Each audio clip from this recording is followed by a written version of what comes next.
Hi, Vasti. I hope you are well and you're having a great day. If you just want to relax now and watch me while I answer these random questions on the spot, then stick around. I promise you, you will really have fun while watching this because some questions are really difficult and sometimes I struggle to answer them on the spot. But let's dive right in without wasting any of our time. Question number one is, what's something I do better than most people I know? I think it is definitely journaling. I love journaling. I have journaled for a very long time. I started journaling when I was, I think, 19. I started journaling when I was 19 and I love journaling so much. I journal on a daily basis. Even if I'm on a vacation, I have the time to reflect and journal. I think journaling helps me to declutter my mind. It helps me to put my thoughts into paper. It helps me to be reminded that all the things that I've prayed for have been answered. Because when I look back at my journal and I see things that I've written a year ago or 2 years ago, and I see that, wow, this has been answered, it really boosts my faith. It really helps me to be reminded that God really does exist, and he's always with us, and that he's listening, even though sometimes it might seem that God is really quiet. So it helps me to trust the process. It helps me to have more faith. It helps me to be grounded. It helps me to sleep like a baby, because when I put down my thoughts and I write anything that I have gone through for that day, and it helps me to sleep better, because I know that I don't have these thoughts that are just running in my head, but I have put them down.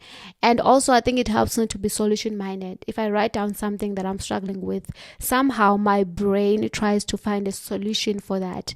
So it's definitely journaling, and it really helps me so much with healing, with getting to know myself, with loving myself more. So if you're someone who has never done journaling before, I would advise you to start. I also have a video about how to start journaling in one of my playlists, so you can check that out if you're someone who would love to do journaling and who has struggled with it before. Let's go to question number 2. How would I describe my energy in 3 words? I think my energy is fun, it is vibrant, it is calm. I love being calm, and I think that is also one of my superpowers, where I'm able to be calm in the storm, where I can watch someone maybe trying to disrespect me, and then I just watch them and I think, oh my God, there is a little boy in there that is trying to maybe get my attention, or who's trying to get love. So I'm able to be calm and watch what is happening, be observant, be aware, and just keep quiet and think, oh wow, that is interesting that you think like that. That is interesting that you think maybe saying that is cool. I'm able to just watch and learn. Okay. Question number 3 is, what's a compliment I receive often and how do I feel about it? I think the compliment that I receive often is people complimenting my body, that it looks good. I don't have a problem with that, especially when the compliment is coming from the girls, because I feel like with girls, when they give you a compliment, there are no ulterior motives behind that. And I feel like I've really worked hard at the gym. For the past years, we have been to the gym, and the things that I eat, or I try to be healthy, I try to drink water. So when someone compliments my body, I feel like, wow, so my work is really paying off. I feel like it's a good compliment. I also compliment myself, so I'm not really surprised when people compliment me. But those compliments are not something that I wait for or something that define who I am. I know who I am. I know what I do to take care of myself. And every time someone compliments me, for me, it is an addition, or it is an add-on. It is not something that I rely on. It's not something that defines who I am or defines my confidence.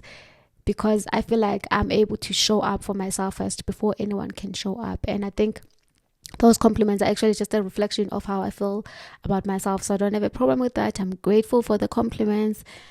Um, okay, question number 4. What's a fear I've recently overcame? The fear that I've recently overcame had actually happened yesterday. So yesterday I went to the gym. At the gym there's this big pool in front of all the cardio machines. It's a 25-meter pool, and it's 1.5 meters deep. Is it meters? Yeah, I think 1.5 meters deep. And I'm short, right? I think maybe I'm 1.7 or maybe 1.6. But I'm really short. So for me, I've always had a fear of swimming in the deep in deep waters, right? So also I've had a fear of being watched or being seen. Like, I don't want to make mistakes in front of people. And I think especially now where people just trend for messing up in public, I don't want that for myself. So I've always had that fear of swimming in that big pool, because I thought, what if people are videoizing me and then I forget to breathe, or I lose my track or something, and then I drown and people take videos of me and then they post and then I trend, and then I have the cause of death swimming at the gym.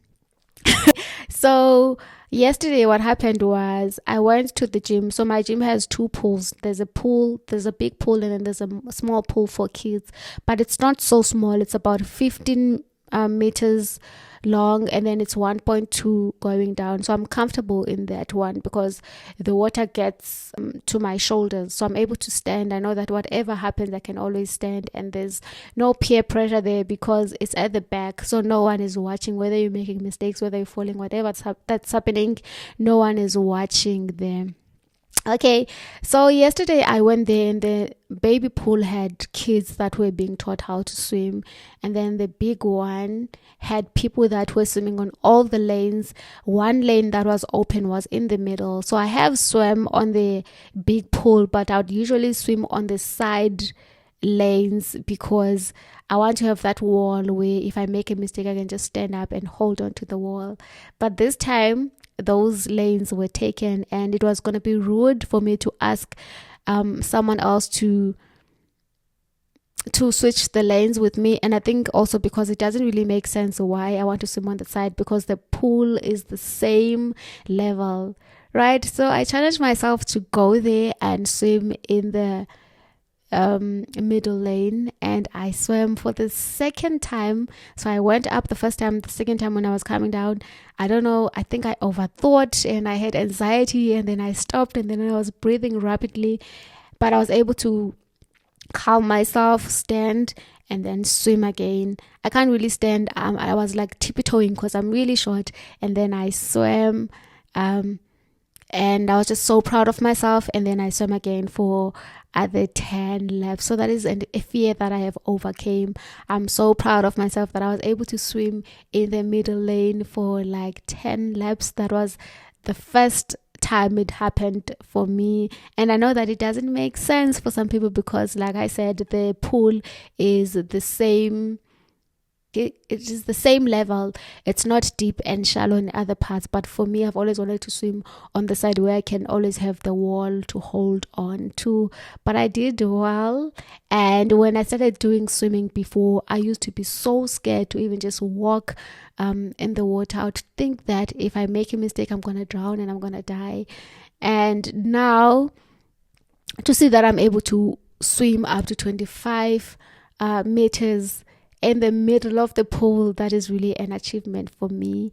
And that is something that I have recently overcame, and I still have a lot of things to overcome from there, like being able to swim in the same pool but now doing the backstrokes, and also being comfortable, 100% comfortable with being seen by the public making mistakes, because I know that mistakes are inevitable.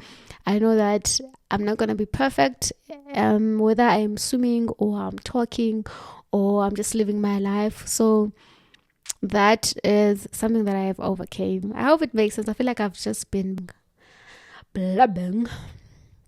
Okay, let's go to the next question. What makes me feel most confident in my body? I think what makes me feel confident in my body is when I'm wearing a nice outfit, a nice dress, nice earrings, nice makeup. When I'm wearing those, or when I'm at the gym and I'm wearing my gym clothes and I'm feeling myself, I'm hot. I feel that is the times where I am confident in my body. But I think besides that, for me, I love reminding myself that this body is not mine. This is a body that I've been granted or been blessed with by God. So I just need to be grateful for it. I need to take care of it. I need to love it. I need to be kind towards it. And for me, I love the saying that a perfect body is a working body. So it's not just about the appearance of how I look like on the outside, but it is about just realizing how powerful my body is, how my body is able to grow kids, my body is able to breathe without any assistance, my body is able to transport me from one area to another, my body is able to allow me to run when I'm in dangerous places, my body has a brain, my body is just so powerful. There's so many things that it does, like digestion, breathing, my lungs. So for me, I always try to focus on all the blessings that I have for my body and realize that this is not my body. This is a blessing that I have been given by God. I need to be grateful by showing care to it, by loving it, by being mindful of the things that I allow into my body, whether it is food, whether it is things I drink, whether it is the people that I allow to be close to me. So for me, it's about that. I love my body. I'm grateful for my body, and praise be to God. Okay. Yeah, the last one is, what's something small that makes me feel powerful? I think something small that makes me feel powerful is when I'm at work and someone is trying to throw me out of the bus, and in that situation I'm able to just keep calm, compose myself, and think, okay, I see what you're trying to do and it's not gonna work, and I'm able to answer whatever that is thrown at me in a calm manner, and I don't take things personally, and I know how to differentiate when someone is trying to help me or when someone is trying to put me down. I don't know if I answered this one correctly, but that is what is on my mind. That was the last one. Let me know in the comment section below, what do you think? And I love you so much. Have a day as beautiful as you are. Until next time. Goodbye.